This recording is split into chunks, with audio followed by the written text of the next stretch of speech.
साझेदारी फर्मों को पढ़ने का जो अपना सिलसिला है उसको आगे रखते हैं और सेकंड वीडियो पर चलते हैं। पहले वीडियो में हम लोगों ने बेसिक अंडरस्टैंडिंग के लिए कुछ कुछ पॉइंट्स को देखा था, प्रकृति कैसी होती है साझेदारी फर्मों की। अब बात करते हैं कि साझेदारी विलेख क्या होता है, पार्टनरशिप डीड क्या होता है।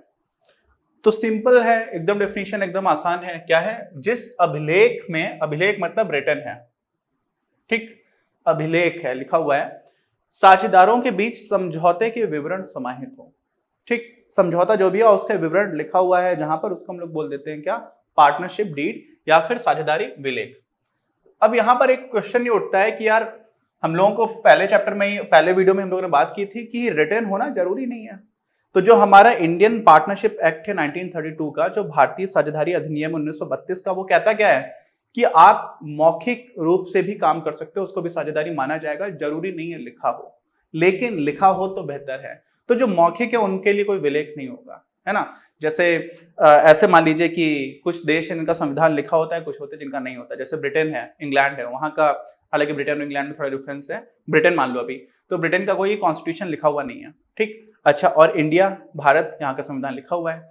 तो लिखित और मौखिक दोनों तरह का हो सकता है, लेकिन जब लिखित है तभी हम उसको क्या बोलते हैं? साझेदारी विलेख। कोई झगड़ा हुआ, कोई भी समस्या आई तो इसका फायदा मिलता है आपको, क्योंकि पहले से लिखा हुआ है, चीजें क्लियर है, ठीक है। अच्छा, आगे बढ़ते हैं। समझौते के विवरण समाहित हो। किस तरह के विवरण? सारी चीजों को भी हम लोग एक बार वीडियो में अपनी किताब में दे रखा है, एक साथ कौन कौन सी चीजें होती है, सारी हैं, हम उनको देख लेंगे। लेकिन जो इंपॉर्टेंट है, व्यवसाय का उद्देश्य क्या है, ये हो, स्पष्ट हो। हर साझेदार कितनी पूंजी लगाएगा, है ना। प्रत्येक साझेदार द्वारा जो भी पूंजी का निवेश है उसकी मात्रा, फिर लाभ विभाजन का अनुपात। लाभ और हानि दोनों की बात होती है। हम लोगों ने बताया था कि लाभ का मतलब क्या होता है? निगेटिव लाभ भी हो सकता है, नकारात्मक लाभ, और नकारात्मक लाभ ही क्या होता है? हानि होती है। तो उसका अनुपात आपस में किस हिसाब से बांटा जाएगा। अगर कुछ नहीं लिखा है तो क्या होगा, वो बात करेंगे। तो हम लोग मान लेते हैं सबको बराबर देंगे, अभी बस की बात करेंगे।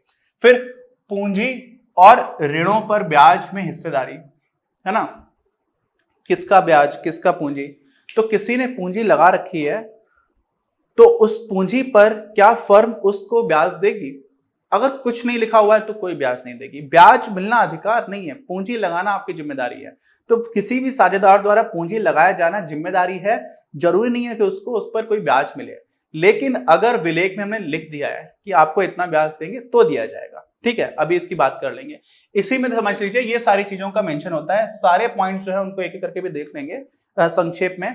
लेकिन लेखांकन पॉइंट ऑफ व्यू से, अकाउंटिंग पॉइंट ऑफ व्यू से, अकाउंटिंग ट्रीटमेंट किस चीजों का होता है, वो ये सारी चीजें हैं, ठीक है। लेखांकन के हेतु जो प्रावधान है। अच्छा, क्या क्या है? लाभ और हानि का विभाजन अनुपात, ये बहुत इंपॉर्टेंट है ना, कि किस इंसान को कितना लाभ मिलेगा। 5:3:2 कुछ भी हो सकता है, वो कितना रहेगा ये लिख देना स्पष्ट। अगर कुछ भी नहीं लिखा हुआ है तो सभी लोगों को, चाहे जिसने जितनी पूंजी लगाई है, बराबर मिलेगा। क्या मिलेगा? बराबर हिस्सेदारी। अगर कुछ भी नहीं लिखा हुआ है इसमें तो समझ गए। हो सकता है किसी ने बहुत ज्यादा पैसा लगाया, बहुत ज्यादा काम करा, लेकिन कुछ नहीं लिखा है तो भी बराबर मिलेगा। इसलिए स्पष्ट करना बहुत अच्छा रहता है, जरूरी रहता है, ठीक। अच्छा, पूंजी पर ब्याज। जिसने भी व्यवसाय के लिए जितनी जितनी पूंजी का कंट्रीब्यूशन दिया है उस पर व्यवसाय उनको कोई ब्याज देगा क्या? अगर कुछ नहीं लिखा है तो कोई ब्याज नहीं देगा। क्यों? क्योंकि व्यवसाय चलाने के लिए पूंजी की आवश्यकता तो है ही है। तो वहां पर आपका उत्तरदायित्व बनता है। व्यवसाय आपको फायदे में हिस्सा दे सकता है, वो बात मानेंगे, लेकिन जरूरी नहीं है कि आपको ब्याज दे जो आपने पूंजी लगा रखी थी। लेकिन अगर लिख दिया है तो फिर आपको मिलेगा, ठीक है। तो ये भी आप समझ लीजिए, अगर लिखा है तो देंगे, नहीं तो आपका अधिकार नहीं है पूंजी पर ब्याज मिलना। अच्छा, आहरण पर ब्याज। आहरण पर ब्याज का मतलब क्या हुआ कि मैंने पूंजी लगा रखी थी, ब्याज, और व्यवसाय में काम चल रहा था, मैंने देखा कि यहाँ पर कुछ एडिशनल अमाउंट है और मैं एक पार्टनर था, मैंने पैसे निकाल लिए। अब जो मैंने पैसे निकाल लिए तो मैं क्या वापस से फर्म को पैसे दूंगा? आप समझ जाए। तो अगर मैंने पैसे निकाले तो वो मेरे लाभ का हिस्सा भी हो सकता है मेरे पूंजी पर ब्याज का हिस्सा हो सकता है उसको छोड़ करके मैंने कुछ निकाल लिया। तो अगर मैंने आहरण किया हुआ है और कुछ भी नहीं लिखा हुआ है तो मेरी तरफ से फर्म को कोई भी इंटरेस्ट नहीं दिया जाएगा, क्योंकि मेरा हिस्सा भी माना जा सकता है। मेरे लाभ में तो हिस्सा रहेगा ही, साथ में पूंजी पर ब्याज भी अगर लिखा हुआ है तो वो हिस्सा भी आ जाएगा। तो अगर मैंने पैसे निकाल लिए तो उस पर मुझे बाय डिफॉल्ट ब्याज देने की जरूरत नहीं है अन्यथा लिखा ना हो। अगर लिखा हुआ है कि अगर आपने आहरण किया इस समय में तो आपको इस इंटरेस्ट पर पैसे वापस देने पड़ेंगे, ठीक है। अच्छा, इसका मतलब क्या हुआ कि पूंजी पर आपको ब्याज मिलेगा ये जरूरी नहीं है, आपने जो पैसे निकालने हैं उस पर आप ब्याज दोगे ये भी जरूरी नहीं है, लिखा है तो देना होगा और तभी मिलेगा। ऐसे अगला आ जाता है प्रवृद्ध राशि। अब प्रवृद्ध बहुत कम लोग यूज करते हैं, क्या होता है? लोन। किसको लोन? व्यवसाय को ही पैसों की जरूरत थी, आप अपना पूंजी का हिस्सा दे चुके थे लेकिन उसके बाद भी व्यवसाय को लोन की जरूरत पड़ी तो आपके पास आपने अपने व्यक्तिगत पैसे से उसको पैसे दे दिए, फर्क किसको? साझेदारी फर्म को। ऐसी स्थिति में ये आपकी सीधी जिम्मेदारी नहीं बनती थी, सीधी जिम्मेदारी तो आपको पूंजी में जो कंट्रीब्यूशन था वो देना था, फिर आपने व्यवसाय को उसको जरूरत पड़ी तो आपने मदद की, इसलिए यहां पर आपका अधिकार बनता है। किसका अधिकार बनता है? ब्याज प्राप्त करने का। और ये जो ब्याज है आपने जो भी लोन दिया है उस पर 6% के हिसाब से 6% वार्षिक ब्याज की दर से आपको मिलता है, ठीक। अच्छा, फिर क्या अगला पॉइंट है? फर्म के कार्यों हेतु पारिश्रमिक।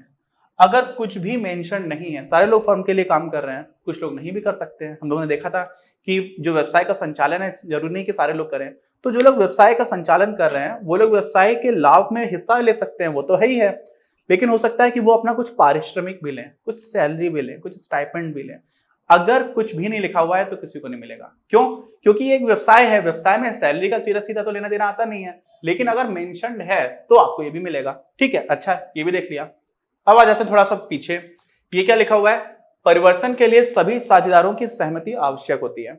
किस चीज में परिवर्तन के लिए? जो भी हमारा पार्टनरशिप डीड है अगर उसमें आपको कुछ चेंजेस करने हैं तो सारे लोगों की सहमति चाहिए। ऐसा नहीं कि मेजॉरिटी की हो गई तो चल जाएगा, सारे की चाहिए। कोई भी अगर नहीं कर रहा होगा तो आप परिवर्तन नहीं कर सकते। क्यों? क्योंकि पहली बार जब बना था तब भी सारे लोगों की सहमति से बना था। तो यहां पर क्या होता है, ये चीज इंपॉर्टेंट है समझना। यहां पर ऐसा लिख करके आ जाएगा कि मेजॉरिटी अगर हो गई एक तरफ या 2/3 बहुमत हो गया, ये वैसा केस नहीं है, यहाँ पे सारे लोगों को चाहिए, ठीक है। अच्छा, अगला पॉइंट क्या है कि जो स्टैम्प एक्ट है, स्टैम्प का अधिनियम है, उसमें जो प्रावधान है उन प्रावधानों के अनुसार उचित प्रकार से प्रारूपित कर लेना होता है आपको, और तैयार कर लिया आपने, फिर अधिमानतः रजिस्ट्रार ऑफ फर्म्स, ठीक है। कंपनीज का अलग होता है, फर्म्स के लिए अलग है। तो जो रजिस्ट्रार ऑफ फर्म्स उसी को हम लोग हिंदी में बोलते हैं क्या? अधिमानतः रजिस्ट्रार। उनके पास आपको पंजीकृत करा देना चाहिए, ठीक। क्या लिखा हुआ है? कराया जाना चाहिए। क्या लिखा है? चाहिए। कराना होता है ऐसा नहीं लिखा है, चाहिए लिखा है। इसका मतलब क्या होता है कि ये ऑप्शनल है, वैकल्पिक है, आप करा लेंगे तो फायदा रहेगा, है ना। देखिए, पहले तो मौखिक हो और लिखित हो, ठीक। तो मौखिक है तब तो बिल्कुल भी कोई भी झगड़ा होगा तो बड़ी काफी परेशानी होगी क्योंकि पता ही नहीं है मौखिक में क्या बोला गया था। लिखित होगा तो उसका अच्छा प्रमाण हो गया। लिखित होने के साथ साथ आपने उसको प्रमाणित करके पंजीकृत करा लिया तो वो और ज्यादा उसको वैलिडिटी मिल जाती है, ठीक है। अच्छा, अब इसमें जो इंपॉर्टेंट पॉइंट्स थे हमारे समझौते में क्या क्या होता है उनको एक साथ देख लेते हैं एक साथ में, तो उसमें फिर आपको कंफ्यूजन नहीं रहेगा और एक बार आइडिया भी मिल जाएगा। चलिए उसको देखते हैं। तो बात करते हैं कि साझेदारी विलेख में क्या क्या विषय वस्तु होती है, कौन कौन से ऐसे पॉइंट्स होते हैं जिनको मेंशन किया जाता है। तो सबसे पहले तो फर्म का नाम क्या है, उसका पता क्या है और मुख्य व्यवसाय क्या है, ठीक। लेखांकन दृष्टिकोण से भी हम लोगों ने देखा था कि कौन कौन सी चीजें महत्वपूर्ण थी, उनको भी हम अभी मेंशन कर देंगे, लेकिन यहाँ पे हम सारे पॉइंट्स की बात कर रहे हैं जो इन जनरल हमें ध्यान रखने होते हैं कब, जब हम लोग पार्टनरशिप डीड बना रहे होते हैं। अच्छा, सभी साझेदारों के नाम और उनका पता क्या क्या है, फिर प्रत्येक साझेदार द्वारा लगाई गई पूंजी की राशि, ये इंपॉर्टेंट रहता है लेखांकन दृष्टिकोण से भी। अच्छा, और फिर क्या जाएगा, फर्म की लेखांकन अवधि, ठीक, किस अवधि में आप लेखांकन कर रहे हो, और आगे का भी कई बार ऐसा होता है कि किस टाइम के लिए पार्टनरशिप रहती है वो भी आप डिफाइन कर देते हो। अदरवाइज कौन सी लेखांकन अवधि को आप फॉलो करोगे वो भी निर्धारित हो जाता है यहाँ पर। फिर साझेदारी प्रारंभ करने की तिथि, ये भी एकदम सिंपल है। बैंक खातों का संचालन करने के बारे में नियम, तो इसमें भी ऐसा होता है, देखिए पार्टनरशिप में क्या होता है ना, जैसे SBI बैंक है तो उसमें भी इंटरनेट बैंकिंग में अलग अलग तरह की सुविधाएं होती हैं। व्यापार में आप जाओगे तो फिर व्यापार है, विस्तार है, उसकी 2-3 तरह की कैटेगरीज रहती है। तो कभी कभी ऐसा होता है कि ATM कार्ड एक से ज्यादा लोग यूज कर सकते हैं और किसी पार्टनरशिप फर्म या कंपनी के लिए मिला हुआ है ना, मेनली पार्टनरशिप में वो चीज होती है। तो ऐसा होता है कि और कंपनीज के लिए इशू नहीं करते हैं। तो किस तरह के नियम रहेंगे, कौन बैंक अकाउंट से ट्रांजेक्शन कर पा रहा होगा, बैंक अकाउंट से किसी और को पेमेंट करना है तो किसके मोबाइल नंबर पर OTP जाएगा, इस तरह की चीजें भी होने लगी हैं। तो यहाँ पर भी वो जो नियम है कि कौन इस काम के लिए रिस्पॉन्सिबल होगा हम उनको भी मेंशन कर देते हैं, ठीक है। अच्छा, फिर लाभ एवं हानि के विभाजन का अनुपात, है ना, ये बहुत इंपॉर्टेंट है अकाउंटिंग पर्पसेस के लिए भी, ठीक। जो लाभ का अनुपात होता है नॉर्मली वही हानि का अनुपात रहता है, और ये जो भी रहेगा, जैसे मान लीजिए 3 लोग हैं तो 5:3:2, ठीक है, या 3:2:1, और अगर कुछ भी नहीं दे रखा है तो क्या हो जाता है 1:1:1। अगर 3 लोग हैं तो तीनों में बराबर बराबर बंट जाता है। ठीक है, अच्छा अगला पॉइंट क्या है, अगला है पूंजी, ऋणों एवं आहरणों आदि पर ब्याज की दर। तो इसमें मैंने आपको बताया था कि पूंजी अगर ऑलरेडी किसी ने दे रखी है तो जरूरी नहीं है कि आप उसको वापस दो, अगर देना है तो किस रेट पर दोगे आप ये निर्धारित करोगे।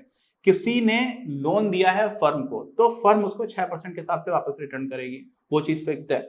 और साथ में आहरण, अगर किसी ने पैसे निकाल लिए हैं तो क्या उससे वापस में ब्याज लिया जाना चाहिए फर्म वापस उससे पैसे लेगी क्या, क्योंकि फर्म से उसने पैसे आहरित किए हैं। तो इन सारी चीजों की जो रेट है वो भी आप डिफाइन कर देते हो और ये भी अकाउंटिंग पर्पसेस के हिसाब से बहुत इंपॉर्टेंट है। फिर क्या होता है, अंकेक्षण की नियुक्ति का तरीका यदि कोई हो। अंकेक्षक क्या होता है, जो हमारा ऑडिटर होता है। तो हमारे जो भी अकाउंट्स हैं, हमारे मतलब जो फर्म के, उसमें किस तरह हम ऑडिटर की नियुक्ति कैसे करेंगे। ठीक है, और होता है ऐसा ही है कि इन फर्म्स को इंटरनल ऑडिटिंग में करा करके भेजना होता है, तो अंकेक्षक कौन होगा इसको भी डिफाइन करना होता है। फिर वेतन, कमीशन आदि यदि किसी साझेदार को दे हो तो अगर देखिए ऐसा होता है, मैंने आपको बताया था कि यहाँ पर पारिश्रमिक मिलना कोई गारंटी की बात नहीं है, लेकिन कितना दिया जाना चाहिए और क्या रहेंगे नियम उसको भी हम लोग डिफाइन करते हैं यहाँ पर। फिर प्रत्येक साझेदार के अधिकार, कर्तव्य तथा उत्तरदायित्व क्या क्या होंगे इसको डिफाइन करना बहुत जरूरी है। मैंने आपको यहाँ पर ये भी बताया था स्टार्टिंग में कि सीधे तौर पर व्यवसाय का संचालन करना जरूरी नहीं है कि सारे साझेदार करें, लेकिन जिसके जो जो रोल्स रहेंगे, जो उसके अधिकार होंगे, क्या क्या लिखा हुआ है, अधिकार, फिर कर्तव्य और फिर उत्तरदायित्व। उत्तरदायित्व यहाँ पर आ जाती है लायबिलिटीज।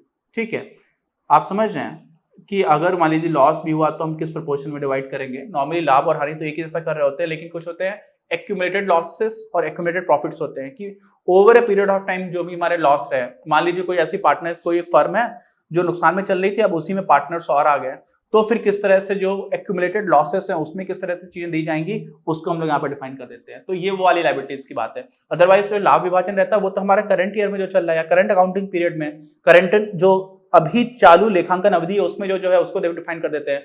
लायबिलिटीज में मुख्य रूप से जो एक्यूमुलेटेड लॉसेस हैं हम उनकी बात कर रहे होते हैं यहाँ पर, और आगे जो है उसको भी हम लोग डिफाइन कर देते हैं। फिर क्या है, फिर आपका एक या अधिक साझेदारों के दिवालियेपन के कारण पैदा होने वाली हानि का निष्पादन।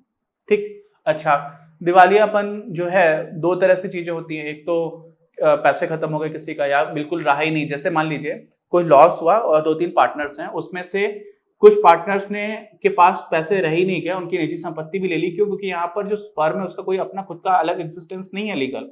तो अगर नुकसान बहुत ज्यादा हो गया तो साझेदारों से पैसे ले जाएंगे, और उनसे पैसे लेने के बाद भी दिवालियापन अगर हो गया, कुछ लोगों के पास पैसे ही नहीं बचे, अब बाकी हानि की भरपाई कैसे की जाएगी उस चीज का भी डिस्क्रिप्शन होता है।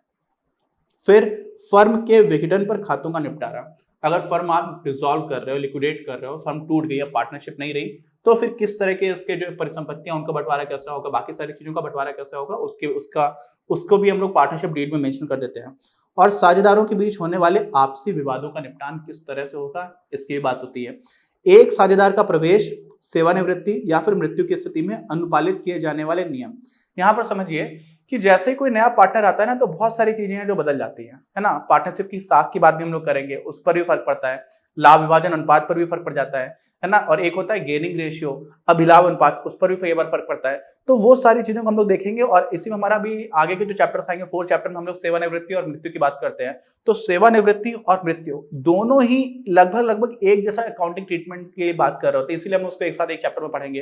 तो इन सारी चीजों में भी क्या क्या होगा वो भी हम लोग पार्टनरशिप नीड में ही मेंशन कर देते हैं। और व्यवसाय संचालन से संबंधित कोई अन्य मसला है तो उसको भी मेंशन कर देते हैं। नॉर्मली ऐसा होता है कि पार्टनरशिप से रिलेटेड जो ही मुद्दे हैं उनको ये मेंशन करते हैं। और ध्यान रखिए कि हर तरह के मुद्दे को हम मेंशन कर ही नहीं सकते। क्या कर सकते हैं? मेंशन कर ही नहीं सकते। और इसी वजह से जो हमारा भारतीय साझेदारी अधिनियम है 1932 का, उसके प्रावधान यहाँ पर इंप्लीमेंट हो जाते हैं। तो ये वो सारे पॉइंट्स थे इंपॉर्टेंट जो हम लोग किसी पार्टनरशिप डीड में बनाते हैं, और एक बार इन सारे पॉइंट्स को देख लेना काफी अच्छा रहता है। डायरेक्टली इस तरह से हमारे क्वेश्चंस नहीं आते, लेकिन आपको आइडिया लग जाना चाहिए कौन कौन सी चीजें होती हैं। लेखांकन पॉइंट ऑफ व्यू से क्या क्या इंपॉर्टेंट है उसको मैंने बता भी दिया है, वो इंपॉर्टेंट है, और उसी पर हम लोग आगे अपना कंटिन्यू करेंगे अपना अगला वीडियो। बाकी कोई भी डाउट हो तो प्लीज कमेंट बॉक्स में लेकर के बता दीजिए। चैनल सब्सक्राइब करिए, बाकी लोगों के साथ शेयर करिए, और वीडियो पसंद आए तो लाइक करिए। मिलते हैं हम लोग अपने अगले वीडियो में। इस वीडियो के प्रायोजक हैं आप, और अगर आप ऐसे ही और वीडियोस बनाने में हमारी मदद करना चाहते हैं तो पैट्रियन पर जाकर या फिर स्क्रीन पर दिए गए QR कोड को स्कैन कर अपना योगदान जरूर दें। अपनी क्लास का उद्देश्य आप सभी के लिए आप ही की भाषा में गुणवत्तापूर्ण शिक्षा उपलब्ध कराना है। कक्षा 12 तक के सभी प्रमुख विषयों पर हम वीडियोस बना रहे हैं, और कुछ विषयों पर वीडियोस आपके अपने चैनल अपनी क्लास की ही अन्य प्लेलिस्ट पर अपलोड भी हो चुके हैं। ज्ञान के प्रकाश से देश को सशक्त बनाने के हमारे इस प्रयास में इस चैनल को सब्सक्राइब करके और लोगों के साथ शेयर करके अपना बहुमूल्य योगदान जरूर दें। पढ़ेगा इंडिया तो बढ़ेगा इंडिया।